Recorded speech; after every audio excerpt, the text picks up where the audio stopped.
Hi అండి అందరికీ. నేను మీ Vineetha. Welcome to Vineetha vlogs. ఈరోజు నేను, మా గుండు ఇద్దరం కలిసి మొక్కలు నాటే పనిలో ఉన్నామండి. చాలా రోజులైతుంది రోజ్ ప్లాంట్ తీసుకొని. ప్లాంటేషన్ అయితే ఈరోజు కంప్లీట్ అయిపోయింది. ఈరోజు నేను మీకు ఒక కొత్త మొక్క గురించి చెప్దామనుకుంటున్నాను. చాలామందికి ఆ మొక్క గురించి తెలిసుండకపోవచ్చు. తెలిసిన వాళ్ళు ఇగ్నోర్ చేసేయండి. తెలియని వాళ్ళు తెలుసుకుంటారు. నేను పర్సనల్‌గా ఆ మొక్కని రాజమండ్రి నుంచయితే తెప్పించుకున్నానండి. ఆ చెట్టుని ఆ చెట్టు ప్రాముఖ్యత చాలా ఉంటుంది లలితా సహస్రనామంలో.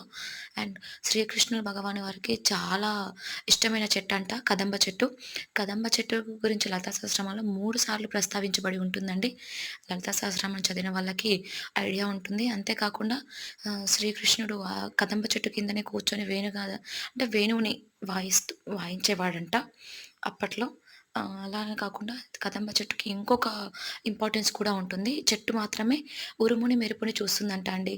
అండ్ ఈ ఫ్లవర్స్ వచ్చినప్పుడు నేను ఇంకొక వీడియో చేస్తాను. మీరు మాత్రం సబ్స్క్రైబ్ చేయడం మర్చిపోకండి. లైక్ చేయండి, షేర్ చేయండి. Do subscribe. బాయ్.